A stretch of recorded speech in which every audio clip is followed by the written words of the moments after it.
Hello everyone, ICT virtual classes में मैं योगेश केमनी आपका बहुत बहुत स्वागत करता हूं। तो जैसा कि आप जानते हैं, कक्षा 10th की हम रिफ्लेक्शन ऑफ लाइट पढ़ रहे हैं, यानी कि प्रकाश का परावर्तन पढ़ रहे हैं, which is very important topic in our syllabus. बहुत महत्वपूर्ण ये टॉपिक है। और लास्ट क्लास में हम लोगों ने क्वेश्चन कर लिया था, जिसमें हमने एंगल ऑफ इंसिडेंस बराबर एंगल ऑफ रिफ्लेक्शन का कॉन्सेप्ट देख लिया था। तो इसी प्रकार से क्वेश्चन में आपको दे रहा हूँ। क्वेश्चन है, अरे find the angle of reflection from the given diagram.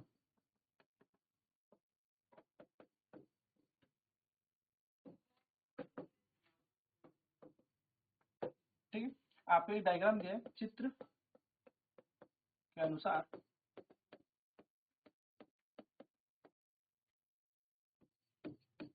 परावर्तन कोण ज्ञात करें। तो आपको परावर्तन कोण ज्ञात करना है। ठीक है, क्या निकालना है आपको? एंगल ऑफ रिफ्लेक्शन निकालना है। तो ये एक रे ऑफ लाइट, ये नॉर्मल आ गया, ये एंगल आपको दे दिया 30 डिग्री। बोल रहे हैं एंगल ऑफ रिफ्लेक्शन निकाले, आर निकाले। चलिए जल्दी से बताएं, क्वेश्चन को नोट करके देखिए। आपको पता है एंगल ऑफ इंसिडेंस क्या होता है? सबसे पहले आपको ये बात ध्यान में रखनी है, एंगल ऑफ इंसिडेंस आपतित कोण क्या होता है? आपतित कोण क्या होता है? तो कहते हैं the angle between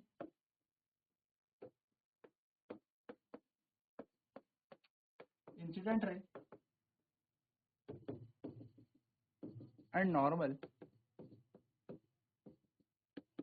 is called angle of incidence.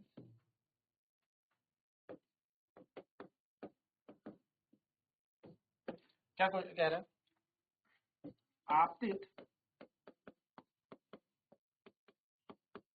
किरण और अभिलंब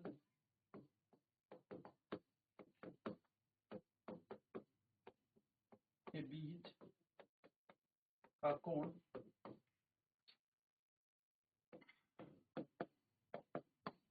परावर्तन कोण कहलाता है। ठीक है, अब यहाँ पर आप दिख रहे होंगे, ये नॉर्मल है और ये इंसिडेंट रे है। इन दोनों के बीच का कोण एंगल ऑफ इंसिडेंस कहलाएगा। तो अगर हम देखेंगे, या नॉर्मल तो 90 डिग्री पे होता है, तो इसका नाम दे देते हैं S O S dash N O normal A O और बी इसका नाम। तो हमें पता है एन ओ एस जो एंगल है, एंगल एन ओ एस है वो 90 डिग्री का है। वहीं पर बात करूं, एंगल ए ओ एस जो है वो 30 डिग्री का हमें दे रखा है। और हमें निकालना है ए ओ एन। हमें कौन सा एंगल निकालना है? ए ओ एन। तो ये जो है वो दो एंगल से मिलकर बना है, ए ओ एस प्लस ए ओ एन से, है ना। एन ओ एस जो एंगल है वो दो एंगल से मिलकर बना है। तो एंगल ए ओ एन हमें कैलकुलेट करना है, यही तो एंगल ऑफ इंसिडेंस है, यही तो आपतित कोण है। तो एंगल एन ओ एस जो है वो बना है angle A O S plus angle A O N से मिलकर, यानी कि ये 90 डिग्री जो बने हैं वो बने हैं ए ओ एस, यानी कि 30 डिग्री प्लस आई जो इंसिडेंट एंगल है उससे। तो यहाँ से अगर आई का मान निकालें तो वो आ जाएगा 90 माइनस 30 डिग्री, यानी कि आई का मान आ जाएगा 60 डिग्री। अगर एंगल आई बराबर 60 आ गया तो हमें पता है according to laws of reflection, परावर्तन के नियम अनुसार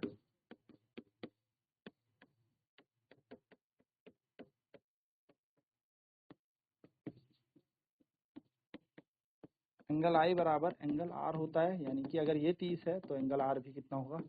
30 डिग्री ही होगा। दैट्स इट, खत्म बात। ये आपका आंसर। चलिए जल्दी से नोट कर ले।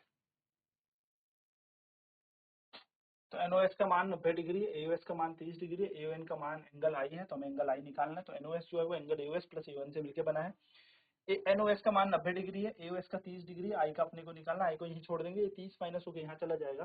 तो 90 डिग्री में से 30 डिग्री माइनस करेंगे तो कितना आ जाएगा? 60 डिग्री हमारा आंसर बन जाएगा। आई का मान 60 है, तो परावर्तन के नियम अनुसार according to laws of reflection ये क्या बन जाएगा? आई बराबर आर बन जाएगा। चलिए नेक्स्ट क्वेश्चन करते हैं। find the reflecting angle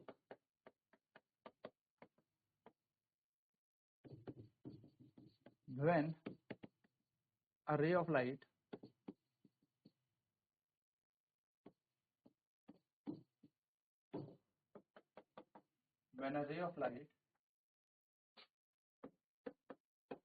strikes a surface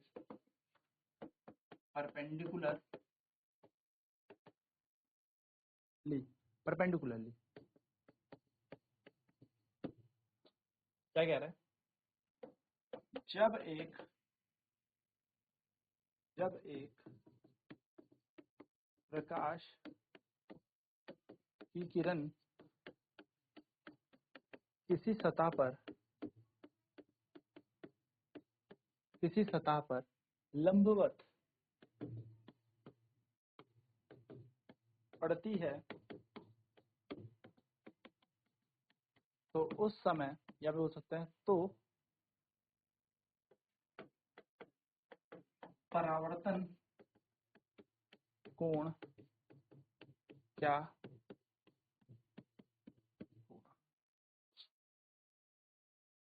question क्या रहा है? ये एक सतह है, ये अभिलंब है, और जो किरण गिर रही है वो भी इस सतह पर लंबवत ही गिर रही है, यानी कि इस प्रकार से गिर रही है, इसके ऊपर। यानी कि अगर आप कायदे से देखेंगे तो एंगल ऑफ इंसिडेंस क्या होगा?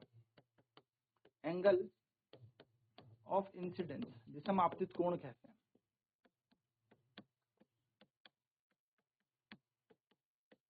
आपतित कोण इस क्वेश्चन में क्या होगा? तो एंगल ऑफ इंसिडेंस क्या होता है? एंगल बिटवीन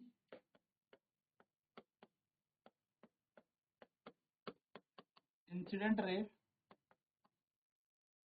एंड नॉर्मल,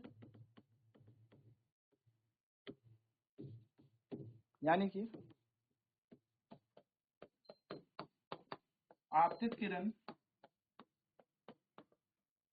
और अभिलंब के बीच का कोण,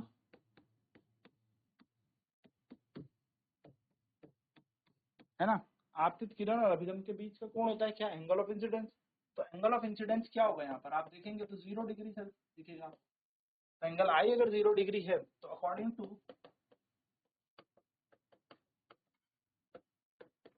लॉज ऑफ रिफ्लेक्शन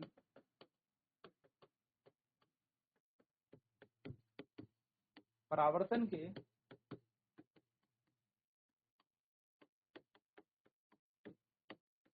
नियम अनुसार एंगल आई बराबर एंगल आर होता है। तो एंगल आई का मान जब 0 है तो एंगल आर भी कितना हो जाएगा? 0। If angle I equal to 0 then angle R equal to 0। तो यहाँ पर आर का मान भी 0 है, यानी कि जो लाइट सीधा गिरेगी वो सीधा ही ऊपर चली जाएगी, यानी कि इट विल पास अनडेविएटेड, या फिर कह सकते हो आप सीधा उसी रास्ते वापस चली जाएगी विदाउट एनी एंगल। तो सीधी गिरेगी, सीधा सीधा पास हो जाएगी। एंगल आई का मान 0, तो according to the laws of reflection, परावर्तन के नियम अनुसार एंगल आई बराबर आर है, तो आई भी 0 है, आर भी 0 हो जाएगा। चलिए बात करते हैं अब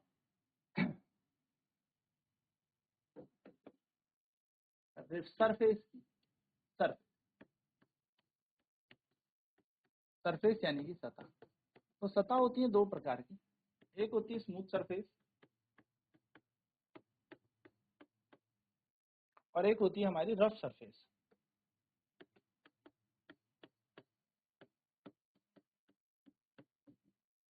सतह दो प्रकार की होती है, एक होती है चिकनी सतह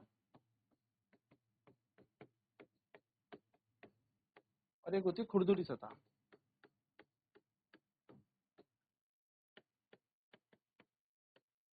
जो हमारी स्मूथ सरफेस होती है ये भी दो प्रकार की होती हैं,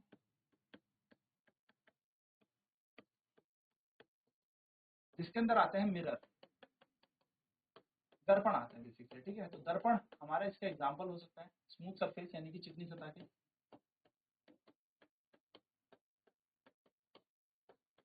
हमारे उदाहरणों से। देखिए इसके अंदर आपको मिलेगा, एक मिलेगा प्लेन मिरर यानी कि समतल दर्पण,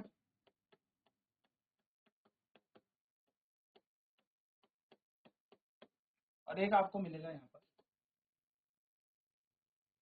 स्पेरिकल मिरर यानी कि गोलाकार या गोलीय दर्पण।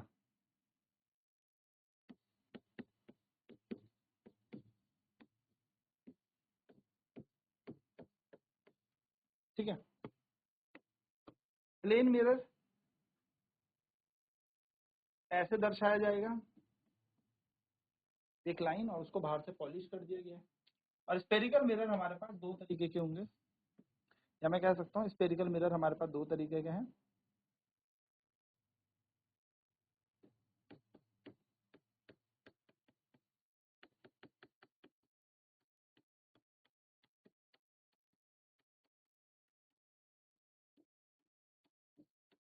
स्पेरिकल मिरर दो प्रकार के हैं, एक है हमारे पास कॉनकेव मिरर,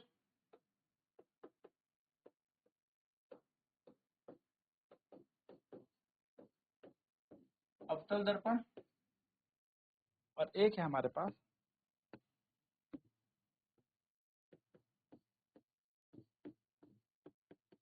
कॉन्वेक्स मिरर यानी कि उत्तल दर्पण। कोई भी दर्पण कैसे बनता है, तो अभी मैंने आपको बताया पॉलिश करके बन रहा है, जैसे प्लेन मिरर भी पॉलिश करके बन रहा है। तो कॉनकेव कौन सा होगा, इस तरीके से जो पॉलिश होगा बाहर से, केव्ड एट इनर सरफेस, अंदर से मुड़ा हुआ, अंदर से परावर्तित सतह, और ये होगा अंदर से पॉलिश इस तरह। इन वाले भाग को कहते हैं पॉलिश सतह, और ये होते हैं रिफ्लेक्टिंग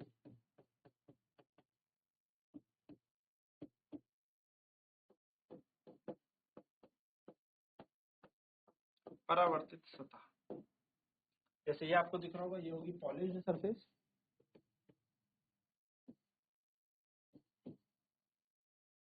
और ये वाला होगा आपका रिफ्लेक्टिंग सरफेस, परावर्तित सतह। नोट करेंगे इसे फटाफट से। चलिए तो सबसे पहले बात करेंगे हम प्लेन मिरर। प्लेन मिरर समतल दर्पण, इसको हम ड्रेसिंग मिरर भी कहते हैं। जो हमारे घरों में लुकिंग मिरर होते हैं, ड्रेसिंग मिरर, लुकिंग मिरर जिसमें देखने के काम आता है, बेसिकली लुकिंग मिरर इसे कहते हैं। क्या कह सकते हैं हम इसे, देखने वाला दर्पण, जिसमें हम अपने आप को देखते हैं। ठीक है, ये दर्पण नहीं देखता है, समझ सोचने दर्पण देखता है, देखने वाला दर्पण जिसमें हम अपने आप को देखते हैं। ठीक है, वो दर्पण होता है प्लेन मिरर। बनता कैसे, स्ट्रेट लाइन, और इसको क्या कर दो आप, पॉलिश कर दीजिए। आप इसको ऐसे भी दर्शा सकते हैं, कई बार इसको ऐसे भी दर्शाएंगे। तो ये प्लेन मिरर है, ये पॉलिश पार्ट हो गया आपका, और ये हो गया आपका रिफ्लेक्टिंग सरफेस यानी कि परावर्तित सतह ये हमारी। तो प्लेन मिरर की कुछ प्रॉपर्टी होती है, ये बात आपको समझनी है, पेपर में पूछी भी जाती है। तो प्रॉपर्टीज ऑफ प्लेन मिरर,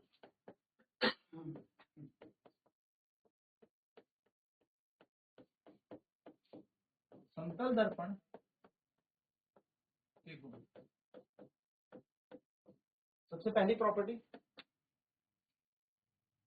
सबसे पहली और important property, the image formed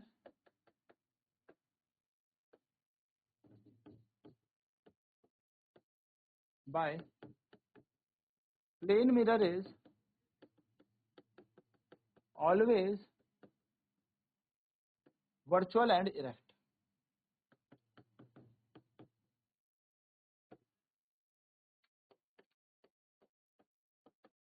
and of same size as that of object।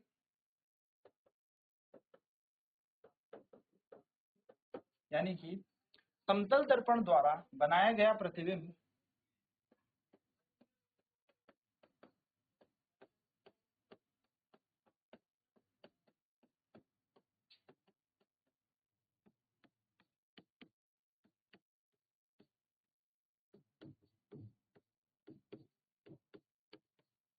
समतल दर्पण द्वारा बनाया गया प्रतिबिंब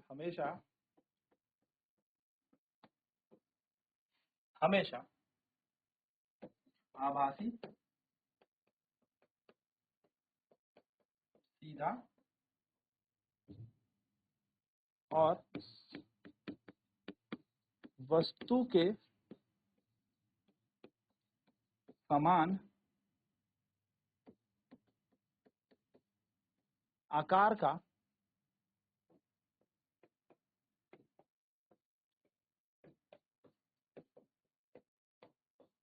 बनता है।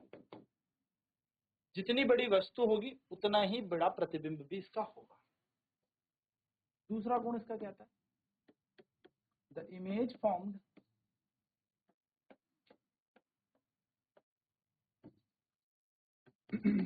by plane mirror is always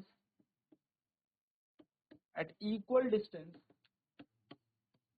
at a distance, बोल सकता हूँ as always at a same distance from the mirror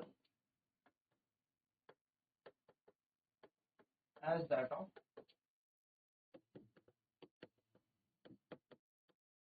object। यानी कि समतल दर्पण द्वारा बनाया गया प्रतिबिंब हमेशा जितनी दूर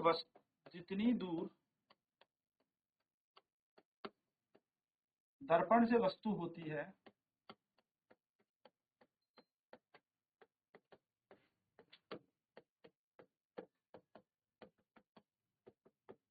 उतनी ही दूरी पर बनता है। मतलब जितनी दूरी पर वस्तु होगी उतनी दूरी पर ही प्रतिबिंब होगा। उदाहरण के तौर पे मान लो एक दर्पण है, इससे एक वस्तु 2 मीटर की दूरी पर रखी है। Let us consider O for object. तो इसके अंदर जो प्रतिबिंब बनेगा वो भी दर्पण से, ये मिरर है mm', इस मिरर से 2 मीटर की दूरी पर ही रहेगा। यानी कि इमेज कितनी दूरी पर बनेगी, इसका प्रतिबिंब 2 मीटर की दूरी पर ही बनेगा, क्योंकि वस्तु भी 2 मीटर की दूरी पर ही है। ये बात याद रखना, ठीक है। चलिए नोट कर लें इसे। तीसरी property, the image formed by plane mirror is laterally inverted।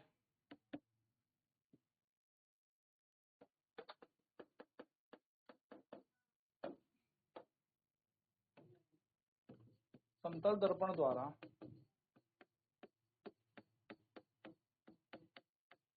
बनाया गया प्रतिबिंब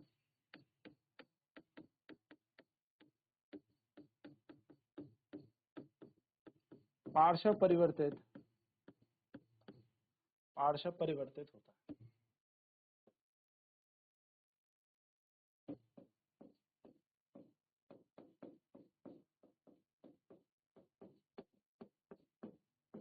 ठीक है, यानी कि क्या होता है ये पार्श्व परिवर्तित? लेटरल इन्वर्जन क्या होता है? Lateral inversion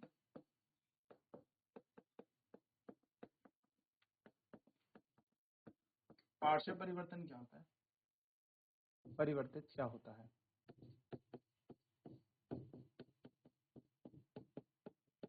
The property of a mirror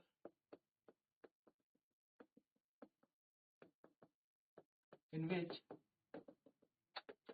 right hand side